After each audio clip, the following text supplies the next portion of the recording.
Okay, let's unpack this. Do you remember where you were when Avengers Endgame premiered?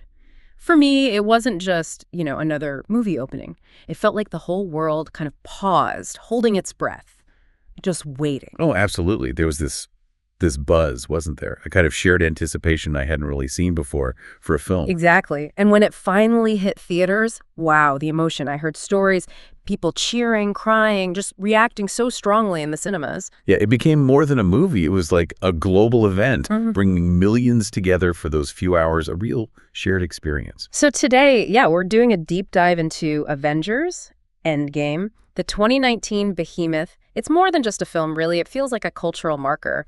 Our mission here is to dig into, all the important bits from a whole stack of sources, critical reviews, those crazy box office numbers, character breakdowns, behind-the-scenes stuff. We want to figure out precisely why this film blew up the way it did, cinematically and culturally. Right, because it was the big one, the culmination. Yeah. 11 years, 22 films, all leading to this. All leading to the Avengers trying to reverse what Thanos did in Infinity War, trying to bring back some kind of balance after all that loss. It really is fascinating when you think about that 11-year stretch. From Iron Man back in 2008, every piece was kind of put in place for this. Yeah. And what's amazing isn't just the scale, but how they kept it mostly coherent, kept the quality up over such a long time. Yeah. That's pretty unprecedented. Totally. Walking out of Endgame, it didn't just feel like, oh, the movie's over. It felt like an era, An era of blockbuster filmmaking had hit its peak. A really satisfying conclusion, especially for fans who'd stuck with it for a decade, invested in those characters and stories. What an era indeed. So let's jump into the start of Endgame. Because it didn't really kick off like a typical MCU movie, did it? No big, flashy action sequence right away. No, you're spot on there. Yeah. The first hour, maybe, felt very different from almost any other Marvel movie before it. Usually you expect something, high energy, maybe some action to get things going. Endgame slipped that completely. It started slow. Deliberately slow, actually. Almost somber. Quite upsetting in parts. It just dropped you right into the bleakness after the snap. It's a really stark contrast, a conscious choice, I think, to let the weight of Infinity War's ending really sink in, for the characters and for us watching. Yeah, it made it clear this wasn't just another superhero flick. It was about loss. Deep loss. And you really felt that weight on the characters. The survivors weren't just sad. They were, genuinely broken, scattered, each dealing with grief in their own way. Yeah, isolated almost. It was a very raw look at grief, wasn't it? Even for superheroes. Definitely. And maybe the most tragic example of that is Clint Barton, Hawkeye. His story right after the snap is, well, it's gut-wrenching. He'd retired, remember, to be with his family. He wasn't even there for the main fight. Oh, that opening scene. Brutal. Exactly. The film literally opens with him having this nice family moment, and then poof, they're just gone. Yeah. Obliterated right in front of him. Just devastating. And that loss, it sends him down this dark path. He becomes Ronin, this vengeful vigilante. We see him going after criminals, Yakuza, cartels, people who survived when his family didn't. It's raw, action-packed, but fueled by pure despair. And Jeremy Renner really committed to that, didn't he? Doing his own stunts. Yeah. Apparently he did most of them himself, which adds this layer of physical intensity to the emotional performance. You feel his pain. That opening really does set a grim, desperate mood. And then you've got Cap, Steve Rogers, always the leader. How's he handling this global devastation? Well, Steve, being Steve, tries to lead with empathy. Even when everything's falling apart. He starts leading a support group for survivors. It's a quiet scene, but incredibly powerful. It shows the grief wasn't just affecting the heroes, it was everywhere. Right, it grounds, it shows the scale of the loss. Yeah, and it shows a different kind of leadership from him. Not about fighting, but about, just being there, sharing the burden of that trauma, trying to offer some kind of comfort. And then there's Tony Stark. We find him in a state we've basically never seen him in before. Stranded in space, weak, recording this message for Pepper. It's not just grief, it's physical collapse too. Oh, absolutely. Robert Downey Jr.'s performance there is just masterful. Yeah. He shows this vulnerability, this raw anger we hardly ever see from Tony. And it's aimed right at Steve Rogers. He blames him, blames their falling out in Civil War for why they lost to Thanos. That confrontation is intense. It really is. Genuine anger. He argues their division, them not being united, is what let Thanos win. You see how broken he is, mentally and physically? The usual Stark bravado is just gone. And it's that brokenness, that very human vulnerability in these larger-than-life heroes that makes their journey back so compelling, I think. Totally agree. But then, amidst all this darkness, this spark of hope comes from, well, kind of the last place you'd expect, the quantum realm. Yes. The unforeseen twist. Scott Lang, Ant-Man, he was stuck down there during the snap, and he gets out purely by chance. A rat runs over the controls of the quantum tunnel. Just pure luck. A rat saved the universe. Pretty much. And for Scott, only 5 hours have passed inside the quantum realm. But outside, 5 years. 5 whole years. That time difference, that anomaly, that's what plants the seed. The idea that maybe, just maybe, the quantum realm could be used for time travel.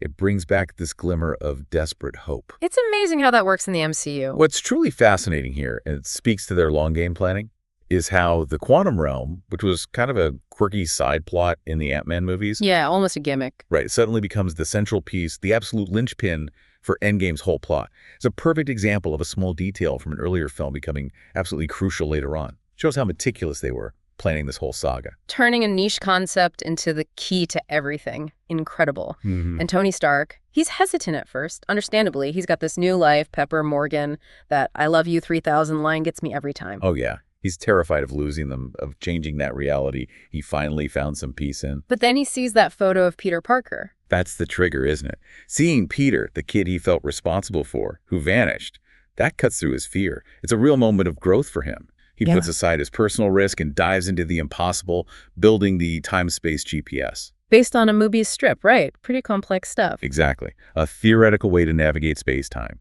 And building it, solving it, also becomes this moment of reconciliation with Steve when he gives him back the shield. Yeah, that was huge. Signified they were back together. Right. He makes it clear he's not sacrificing his daughter, but he's going to do what's right for everyone else. It cements his whole arc from selfish genius to selfless hero. And just like that, the time heist is a go. Such a clever way to revisit the past, give fans those moments, but also keep the stakes incredibly high. Oh, the time heist is brilliant. The plan itself is complex. They need to grab all 6 Infinity Stones from different points in the past. So space, mind, and time stones from 2012 New York, reality stone from 2013 Asgard, and the power and soul stones from 2014. And the catch is the Pym particles. They only have a limited amount. Exactly. Very limited. So each jump is critical. One mistake, and the whole thing fails. No second chances. The pressure is immense. And this structure lets them weave in these amazing character moments and fan service bits, like Cap fighting. Oh, that was fantastic. You could almost hear the cheers in the theater for that one. Yeah, Philly. Captain America versus his 2012 self. And the way he gets the scepter by whispering, "Hail Hydra." Just genius. Such a great callback and twist. And then later in the final battle, that fight sets up the other big Cap moment. Finally lifting Mjolnir, paying off that tease from Age of Ultron. Yes, when he summons the hammer against Thanos. Chills. Absolute chills, proving he was always worth it. A perfect full circle moment for him. Another really emotional trip back is Tony going to 1970 and meeting his dad, Howard. That felt like more than just getting the Tesseract. Oh, completely. It's a key emotional beat. He's there for the stone, sure, but he gets this unexpected chance to talk to his father before things got complicated between them. Undercover as Howard Potts. Right. And he gives him this sort of parenting advice, focusing on the good times. It's clear this gives Tony a kind of closure he's been searching for his whole life regarding that relationship. And apparently a lot of that scene was improvised. Yeah, Downey Jr. and John Slattery apparently improvised a good chunk of it, which probably explains why it feels so raw and authentic. Just great acting. And Thor's reunion with Frigga on Asgard in 2013, that's another heavy one. He knows it's the day she dies. Incredibly poignant. Thor is at his absolute lowest point here, isn't he? Physically and emotionally, just wrecked by his failure against Thanos. Yeah, the Lebowski Thor look. Right. But Frigga, his mother, she sees past it. She doesn't berate him. She gives him this incredible wisdom about embracing failure, finding his own path, defining his own worth. That's what gets him back, really. It is. That conversation is what leads to him summoning Mjolnir again, proving to himself and everyone that he's still worthy despite everything. And that whole character arc for Thor, the weight gain, the depression, it was controversial for some, but Hemsworth really pushed for it, right? He did. He wanted to show the real psychological toll, not just play it for laughs, though there is humor. It's presented as a manifestation of his trauma, his pain, something different for the character. These personal journeys are so key, but the time heist also involves immense sacrifice. The Soul Stone quest.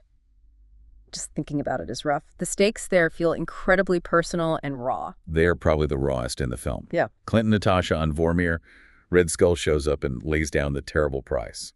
A soul for a soul. Sacrifice someone you love. And knowing what happened with Gamora in Infinity War, you just know one of them isn't coming back. The dread is palpable. Absolute suffocating tension.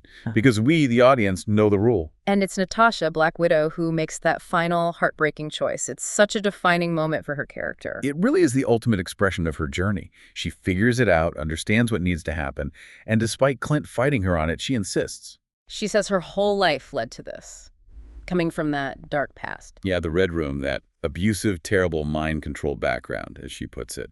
For her, this sacrifice is about getting her family, the Avengers, back. It's her redemption, her way to balance the ledger she always felt was red. And the scene really highlights their deep platonic bond. It's not romantic love, but it's profound. Absolutely. A powerful portrayal of that kind of deep friendship.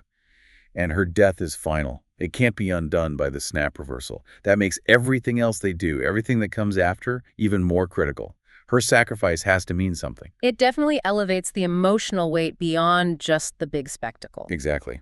It's a quiet, personal moment of immense bravery, but it defines her entire arc. It grounds the film's theme of selflessness, that true heroism means paying the ultimate price for others. You really feel the cost of their mission there. So after all that, the harrowing journeys, the sacrifice, they get the stones back to the present, and then the moment of truth, the blip itself. How does that play out? Right, the culmination of the time heist. Bruce Banner steps up.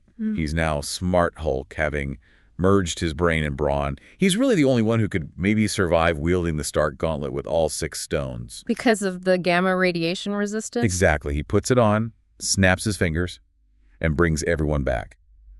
Specifically those who were blipped away 5 years earlier. Balance restored, sort of. But it takes a huge toll on him. A massive toll. His arm is badly, permanently damaged. And just as they have this brief, quiet moment of success, it's shattered. Because 2014, Thanos arrives. He figured it out through Nebula. Yeah, through the shared network between the two nebulas. Past Thanos learned about the future, their plan, and their success. So he jumps forward with his entire army and his warship. And just obliterates the Avengers compound. The hope is immediately replaced by this overwhelming threat, full-scale war. It escalates instantly into this epic final battle, the kind of confrontation fans had been dreaming of or dreading for years, the ultimate showdown. We see the compound destroyed, and then Cap standing alone against Thanos and his entire army. It looks hopeless. But then... Then comes the magic, that chill-inducing moment, the portals. Oh, that scene! Easily the most iconic moment in the whole movie, right? Pure fan euphoria. Describe that feeling, that decade-long payoff. It's cinematic gold. Cap standing alone, defiant. Then Sam's voice crackles in his ear, on your left. Goosebumps. Every time. And then the first portal opens, then another, and out step T'Challa, Okoye, Shuri, Doctor Strange and the Sorcerers, the Guardians, Wanda, everyone who was snapped away. Everyone. Coming back to fight. A whole legion of familiar faces returning. The sheer joy, the relief, the exhilaration of seeing them all assemble, it's just overwhelming. And then Cap finally says it. He looks around, sees his army, grips his shield, and breathes out, Avengers, assemble! Pure magic. 10 years of build-up, paying off in one perfect moment. And right in the thick of that battle, we get that other huge payoff. Cap-wielding, Mjolnir. Finally! Yes. The Age of Ultron tease comes true. He doesn't just nudge it, he summons it. Wields it against Thanos, calls down lightning, everything. Proving his worthiness beyond any doubt. Absolutely. It cements him not just as the leader, but as this pure-hearted hero worthy of godlike power. So satisfying for his character arc. It's also interesting, within that huge fight, how close two women came to beating Thanos almost single-handedly. Their power levels are just off the charts. Oh, definitely. The film makes a point of showing that. First, Wanda Maximoff, Scarlet Witch. She confronts Thanos, absolutely furious over Vision's death, and she basically rips him apart. She's tearing off his armor, lifting him helplessly. He looks genuinely terrified. He does. He's completely overwhelmed. He actually has to order his ship to fire on his own position, hitting his own troops, just to break free from her grasp. Her power, fueled by that grief, is immense. And then Captain Marvel swoops in, almost like a deus ex machina, but earned. How close did she get? Incredibly close. Carol Danvers just flies right through his warship, Sanctuary 2, like it's nothing. Destroys it completely. Just punches right through it. Amazing. And she goes toe-to-toe with Thanos himself. And because she can absorb energy, she basically overpowers him. She shrugs off a headbutt. He actually has to physically pull the Power Stone out of the gauntlet and uses raw energy to blast her away. So without the stone, she might have just won right there. It strongly implies that, yeah, in a straight fight, her power levels seem to exceed his.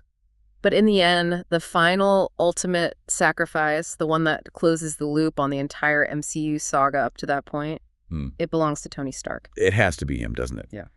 It's the perfect, heartbreaking culmination of his entire journey. At the peak of the battle, Thanos has the gauntlet, declares, "I am inevitable," about to snap again. And Tony makes his move. That quick thinking, using the nanotech in his suit. He manages to transfer the stones from Thanos' gauntlet to his own. It's ingenious and incredibly brave. And then the line, "I am Iron Man," echoing the end of the very first film, but he snaps his fingers, wipes out Thanos and his entire army, saves the universe. Well, The cost is everything. The stone's power is too much for his human body. It's the ultimate sacrifice, completing his arc from the self-absorbed arms dealer to the man who lays down his life for everyone else. His death isn't just sad. It feels earned, heroic, a completed journey. Exactly. It's portrayed as a heroic end to a life that changed the world. And that funeral scene, seeing everyone gathered, all the heroes he inspired or fought alongside, it's such a powerful, moving farewell. It cements his legacy as the heart of the MCU. Endgame also gives us some really fitting, though sometimes bittersweet, endings or new beginnings for the other original Avengers, too, like Thor. Yeah, Thor's journey is fascinating. After confronting his past and reclaiming his worth, he decides not to be king anymore. He passes the title to Valkyrie. Right, recognizes she's the better leader for New Asgard now, and then he decides to just go explore the cosmos with the Guardians of the Galaxy. Yes, Guardians of the Galaxy. Exactly. It shows him finally embracing his own path, not the one destiny seemed to lay out for him. The great open-ended next step for him. And Captain America gets his piece. Maybe the most emotionally satisfying ending of all. Oh, absolutely. After returning all the stones to their correct timelines, fixing the branches, he makes a different choice. He stays in the past, lives out a full life with Peggy Carter, finally gets that dance he promised her all those decades ago. And then we see him as an old man back in the present. Yeah, sitting on that bench, a life well lived, and he passes the shield, his legacy, to Sam Wilson. To Falcon, setting up the future. Exactly. It's the perfect, quiet, deeply earned conclusion for Steve Rogers. Just beautiful. So beyond the story, Endgame wasn't just a movie. It was this absolute cinematic juggernaut. The hype leading up to it was unlike anything else. What fueled that massive commercial success? Well, the hype was immense, truly unprecedented. But it was also earned, wasn't it? This was positioned and delivered as the grand finale to 22 interconnected films spanning over a decade. Yeah, the culmination of the Infinity Saga. Right. It was rewarding that decade of fan loyalty, that emotional investment, especially after Infinity War's massive cliffhanger. Everyone had to know what happened next. It became a global cultural event, didn't it? Everyone talking about it. Totally. It united the world in watching this story conclude. Many scenes became instantly iconic. It was, as many said, a real love letter to the franchise and its fans. That deep connection fueled the box office firestorm. And those box office numbers are just mind-boggling. It smashed records everywhere. Smashed them is putting it lightly. It obliterated them. Endgame became, at the time, the highest-grossing film ever, with nearly $2.8 billion worldwide. Wow. Its opening weekend alone was $1.2 billion globally. That nearly doubled Infinity War's record. Insane, and it hit those billion-dollar milestones incredibly fast. Record speed. Fastest to $1 billion in 5 days. Fastest to $1.5 billion in 8 days. Fastest to $2 billion in just 11 days. To put that in perspective, Avatar took 47 days to hit $2 billion. Endgame did it in less than 2 weeks. And domestically here in the U.S. and Canada, same story. Absolutely. Made $357 million opening weekend domestically. That beat Infinity War's record by almost $100 million. It set new daily records for Friday, Saturday, and Sunday. Its opening weekend gross was actually higher than the combined total of all films in the previous record-holding weekend. Just total domination. People just had to see it immediately. They did. And the pre-sale demand was proof of that. Legendary chaos. Right, ticketing sites crashing. Yeah, Fandango, Atom Tickets, AMC Theaters.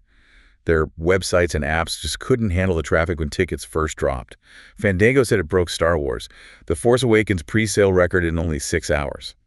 Adams sold 4 times more tickets on day one than their previous bestseller. Regal sold more in 8 hours than Infinity War did in its first week. Just staggering demand. And internationally, too. Same story. Record first day in China, over $100 million, sold 1 million tickets in India in a single day. It wasn't just a movie release. It was a global phenomenon people planned for. So beyond the money, how did it land critically and with audiences? Seems like it was overwhelmingly positive. Hugely positive, almost universally. Critics loved it. It's got a 94% on Rotten Tomatoes, with the consensus calling it exciting, entertaining, and emotionally impactful. A satisfying finale. And audiences agreed. Absolutely. It got that rare A+ cinema score, which means general audiences really, really loved it. People praised the emotional punch, the performances, especially Downey Jr., Evans, Ruffalo, Hemsworth, Johansson, Renner. Everyone brought their A game. The Russo brothers got a lot of credit too, right, for balancing everything? Definitely. Their directing was called world class. People highlighted how they managed to balance these huge, complex action scenes with really intimate, deep character moments, letting the emotional beats land properly, which tough in a movie this packed. But like any film this massive, it wasn't completely without criticism, right? A fair deep dive has to touch on those too. Fair enough. Yeah, there were some common critiques, even among positive reviews. The runtime, just over 3 hours, was a lot for some people. Yeah, that's a long sit. And the time travel logic. Some critics found plot holes or inconsistencies, though others felt the film was kind of winking at the usual time travel tropes, making it intentionally a bit loose and fun. What about character screen time? I heard some complaints about Captain Marvel. That came up. Given her power level, some felt she was underused. The filmmakers basically said the focus had to be on closing out the arcs for the original 6 Avengers, which meant less time for newer characters. Makes sense story-wise. And Thor's arc. The Fat Thor storyline. That was divisive. Some appreciated the attempt to portray PTSD and depression, but others felt the execution leaned too heavily on humor, maybe undercutting the seriousness of it. Some called it not the smartest move, even if the idea was interesting. And any broader writing critiques, like breaking its own rules. Yeah, some hardcore sci-fi fans pointed out places where the film seemed to contradict the time travel rules it had seemingly established earlier, creating potential paradoxes, continuity debates, Always happens with time travel. But despite those quibbles, Endgame really did transcend being just a film. It became this huge cultural moment, setting a new bar. Absolutely, as its lasting legacy. Its success cemented the power of the shared cinematic universe model. It showed Hollywood that long-term, interconnected storytelling could pay off massively, both financially and culturally. It really was a love letter to the franchise and the fans who invested so much time and emotion. It united people globally in a way few films ever have. Those iconic scenes are burned into pop culture now. It proved you could build something massive and make it deeply personal for millions. What a monumental achievement, Avengers. Endgame. It really was the culmination, the spectacle, the emotional roller coaster everyone hoped for. It resonated deeply, redefined blockbuster success, and just stuck the landing for that whole era of storytelling. An incredible finale. So as we wrap up this deep dive, here's something to think about. What's the relationship now between fans and these huge shared universes after something like the Infinity Saga? We all invested so much emotionally over that decade. When a story feels that complete, that finished, how does it affect how we view what comes next? Especially when we know these stories never really end, right? New chapters always begin. So what was your most memorable moment from Endgame? What did that end of an era really feel like to you? Something to chew on.